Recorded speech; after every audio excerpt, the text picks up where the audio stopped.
Hutan adalah suatu ekosistem yang didominasi oleh vegetasi pohon-pohon yang tumbuh rapat dan berbentuk kanopi yang luas.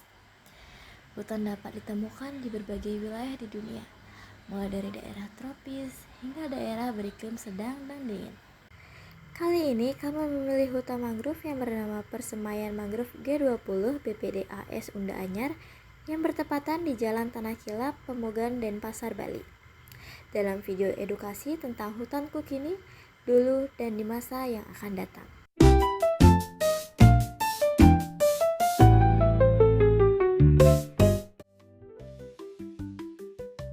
Hutan mangrove adalah suatu ekosistem yang terdiri dari tumbuhan mangrove yang tumbuh di daerah pantai tropis dan subtropis, terutama di daerah muara sungai dan delta. Hutan mangrove memiliki karakteristik unik seperti yang pertama, tumbuhan yang tahan garam. Mangrove dapat tumbuh di daerah yang kadar garam yang tinggi. Yang kedua, akar yang kompleks. Mangrove memiliki akar yang kompleks dan bercabang yang membantu mereka untuk bernapas dan menyerap nutrisi. Yang ketiga, habitat bagi berbagai spesies. Hutan mangrove menyediakan habitat bagi berbagai spesies tumbuhan dan hewan, termasuk banyak spesies yang langka dan terancam punah. Hutan mangrove memiliki peran penting dalam menjaga keseimbangan lingkungan dan menyediakan sumber daya bagi masyarakat. Namun, hutan mangrove juga menghadapi ancaman seperti deforestasi, polusi, dan perubahan iklim. Ancaman deforestasi bagi hutan mangrove antara lain: 1. Hilangnya habitat. Deforestasi hutan mangrove dapat menyebabkan hilangnya habitat bagi berbagai spesies tumbuhan dan hewan yang bergantung pada ekosistem mangrove. 2. Kerusakan ekosistem. Deforestasi hutan mangrove dapat menyebabkan kerusakan ekosistem dan mengganggu keseimbangan lingkungan. 3. Meningkatnya risiko bencana alam. Deforestasi mangrove dapat meningkatkan risiko bencana alam seperti banjir, erosi pantai, dan tsunami. 4. Kerugian ekonomi. Deforestasi hutan mangrove dapat menyebabkan kerugian ekonomi bagi masyarakat yang bergantung pada sumber daya hutan mangrove seperti perikanan dan pariwisata. 5. Perubahan iklim. Deforestasi hutan mangrove dapat menyebabkan perubahan iklim untuk mengurangi kemampuan hutan mangrove untuk menyerap karbon dioksida. 6. Kerusakan kualitas air. Deforestasi hutan mangrove dapat menyebabkan kerusakan kualitas air dengan meningkatkan polusi dan sedimentasi. Selain ancaman, hutan mangrove juga memiliki berbagai banyak manfaat. Manfaat hutan mangrove ada dua, yaitu manfaat ekologis dan manfaat sosial. Manfaat ekologis yang pertama yaitu tempat hidup bagi berbagai spesies. Hutan mangrove menyediakan berbagai tempat berbagai spesies tumbuhan dan hewan, termasuk banyaknya spesies yang langka dan terancam punah. Yang kedua, pengendalian erosi pantai. Hutan mangrove dapat mengurangi erosi pantai dengan menyerap gelombang dan arus laut. Yang ketiga, penyaring polusi. Hutan mangrove dapat menyaring polusi dan limbah yang masuk ke pantai. Manfaat ekonomi yang pertama yaitu sumber daya perikanan. Manfaat ekonomi yang pertama yaitu sumber daya perikanan.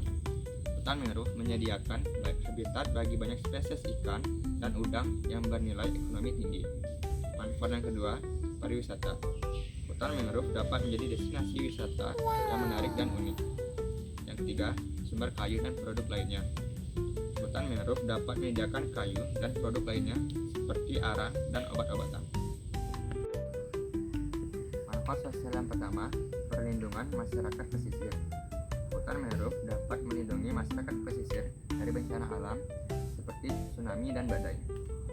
Yang kedua, meningkatkan kesejahteraan masyarakat. Hutan mangrove dapat meningkatkan kesejahteraan masyarakat dengan menyediakan sumber daya dan peluang ekonomi.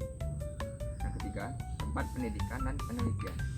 Hutan mangrove dapat menjadi tempat pendidikan dan penelitian tentang lingkungan dan biodiversitas. Dengan demikian, hutan mangrove memiliki manfaat yang sangat luas dan penting bagi lingkungan, ekonomi, dan masyarakat.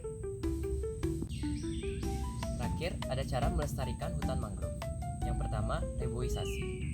Reboisasi hutan mangrove dapat dilakukan dengan menanam kembali tumbuhan mangrove di hutan yang telah gundul atau rusak. Yang kedua, konservasi hutan mangrove. Konservasi hutan mangrove dapat dilakukan dengan membuat kawasan hutan lindung dan taman nasional. Yang ketiga, pengelolaan berkelanjutan. Pengelolaan hutan mangrove yang berkelanjutan dapat dilakukan dengan mempertimbangkan kebutuhan masyarakat lokal dan lingkungan. Yang keempat, pendidikan dan kesadaran masyarakat. Pendidikan dan kesadaran masyarakat tentang pentingnya hutan mangrove dapat membantu meningkatkan partisipasi masyarakat dalam melestarikan hutan mangrove. Yang kelima, peraturan dan penegakan hukum. Peraturan dan penegakan hukum yang efektif dapat membantu mencegah kerusakan hutan mangrove dan eksploitasi sumber daya alam.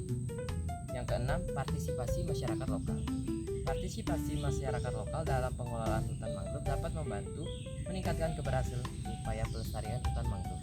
Yang ketujuh, penelitian dan monitoring. Penelitian dan monitoring hutan mangrove dapat membantu memahami kondisi hutan mangrove dan mengidentifikasi ancaman yang dihadapi. Dengan demikian, melestarikan hutan mangrove memerlukan upaya yang komprehensif dan berkelanjutan dari berbagai pihak. Sekian dari kami mengenai video edukasi tentang hutan kukini dulu dan di masa yang akan datang. Kita tidak akan pernah menggerutu mengenai polusi asalkan kita melestarikan alam. Karena itu, marilah kita jaga keaslian hutan biar bumi kita tidak menangis. Bye-bye.